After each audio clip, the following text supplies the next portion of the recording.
If you were to read the Sermon on the Mount out loud, it would take about 20 minutes.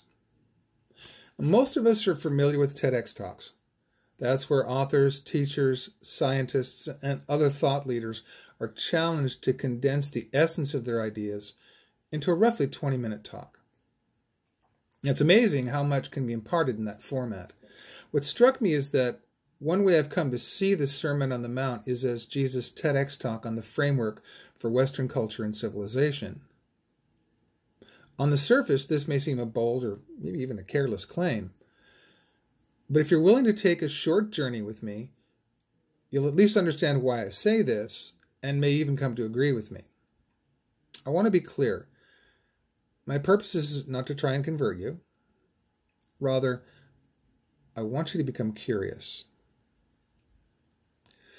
First century Jews and other inhabitants of Judea at the time of Jesus were not Westerners in the sense that we understand it. Their worldview and values were altogether different from our own. In fact, in many ways, their worldview would be similar to many Eastern cultures, which are far less individualistic and decidedly more collectivist than our own. Much of the Bible only comes into focus as it emerges from its cultural context. Now, this might strike you as odd. You might disagree with this. You might even reject the notion altogether because many Christian teachers and influencers consider Eastern practices and philosophies hostile to a Christian worldview and might therefore dismiss the social and cultural similarities which might render the Bible more understandable, meaningful, and relevant. Wait a minute. Didn't they understand Christianity just as we do? Probably not. At least not as much as we tend to think. Good ideas and intentions can be completely lost in cultural translation. Back in 1984, the Harvard Business Review carried a story about an unnamed maker of baby food who launched their product in an African nation. Many Africans didn't read at that time, so it was common practice for companies who sold canned goods in those countries to label containers with pictures of what was inside. Shoppers knew, if you wanted a can of corn or whatever, to look for a picture of it on the container. Most sellers knew this and labeled their products accordingly. Apparently, the glass jars of food had pictures of smiling Caucasian babies on it. This horrified shoppers who, based on their norms, mistakenly believed this company wanted to sell them ground-up white babies. The launch, needless to say, failed dismally. And though the article didn't name the company, the packaging is a dead giveaway to most of us, or at least those of us who had Gerber baby food growing up.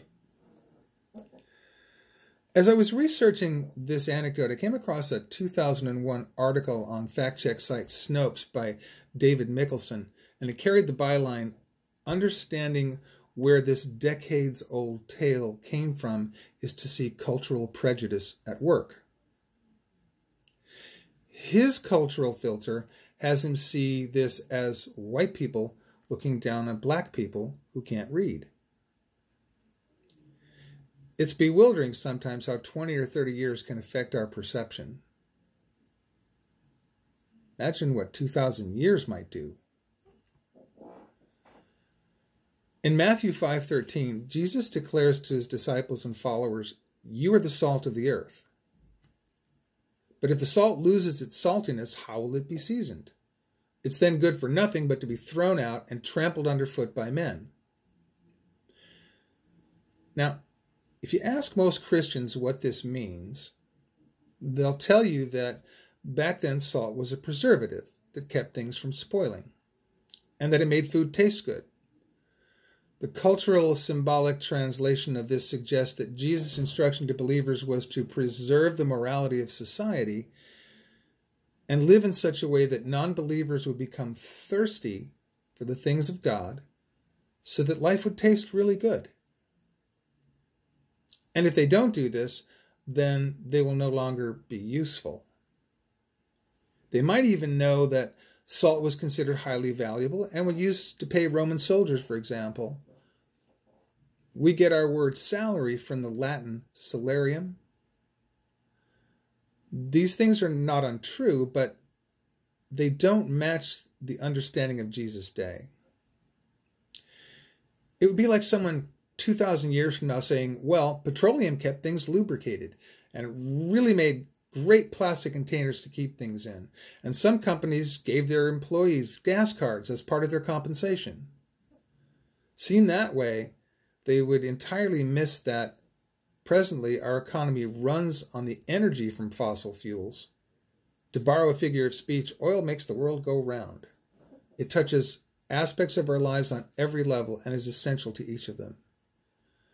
That's what we miss about salt in Jesus' time.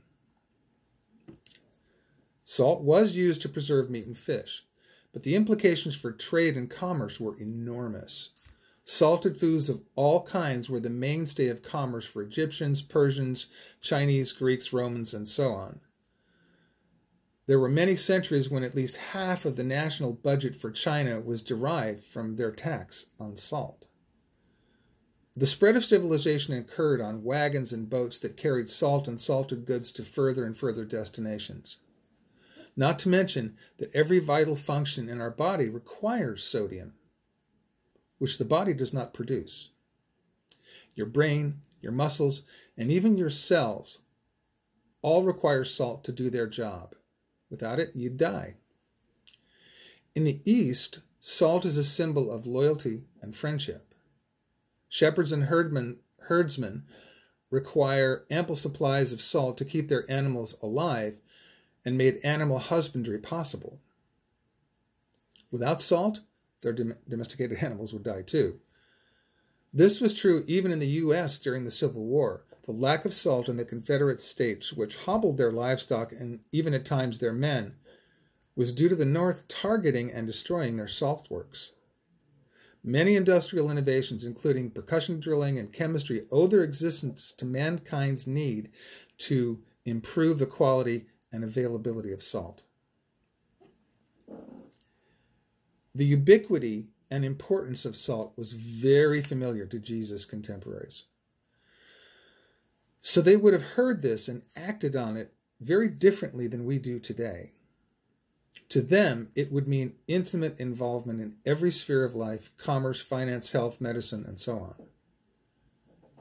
Westerners adopted this idiom, salt of the earth, to mean a good, decent, and self-sacrificing individual who bears the weight of the world with a strength and a smile. Surely this was a part of what Jesus was getting at, wasn't it? I think so. Nonetheless, it's probable that salt of the earth was an idiom back then as well. In Palestine today, shepherds still gather salt as the ancients did, and they might use a phrase like salt of the sea or salt of the earth. But they're referring to where the salt is gathered from. In Jesus' time, it seems that salt could be gathered from one of three types of locations: from dried salt on the edge of marshes, from along the seashore of the Dead Sea, or from salt mines or extensive mineral salt outcroppings found throughout Palestine. The salt from marshes was the easiest to obtain, but it was not pure sodium chloride.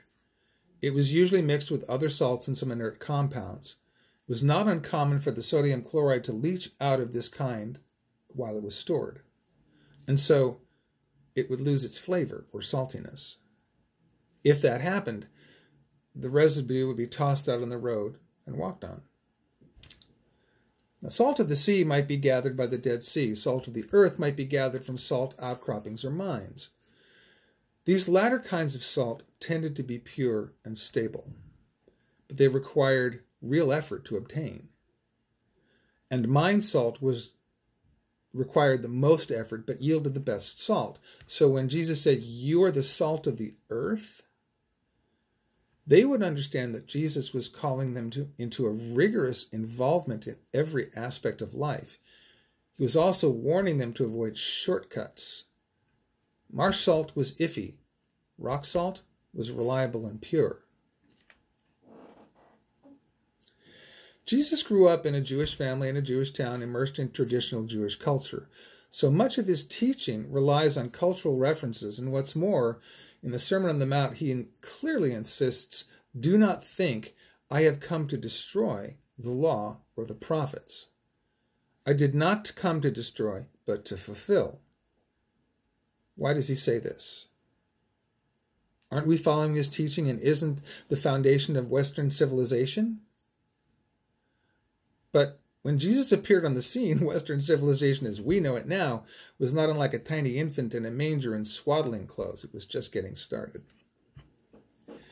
I think Jesus was quite aware that his teaching and ministry, even his mere presence, seemed to turn everything upside down and unashamedly confront the status quo with nearly everything he said and did. He was profoundly threatening to the Jewish leaders, who saw him as a danger not only to their leadership, but to the essence of their way of life.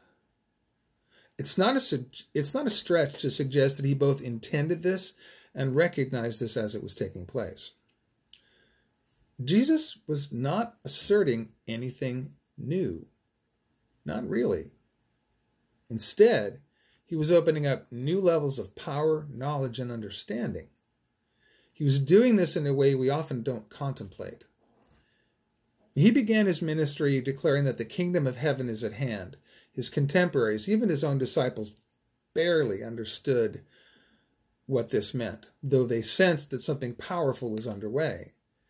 Yet, he says he did not come to change things, but to fulfill them. What does that mean? Lest we forget, he was not doing this as a man who invented something wonderful like the wheel or the steam engine, or like Steve Jobs introducing the iPhone, which changed the world. Jesus claimed to be God. I've heard many argue that Jesus did not make this claim, or he didn't claim to be God exactly.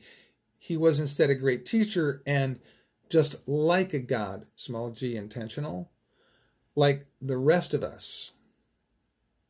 Others dismiss Christianity and other religions, superstitions and fictions created by human imagination, no longer suitable to the modern world. However, when the Jewish leaders took up stones to execute him, they did so on the basis of Jesus' claim to deity. They understood him perfectly. "We don't stone you for a good work, but for insulting God. You are human, yet you make yourself out to be God." That's in John 10:33, Common English Translation.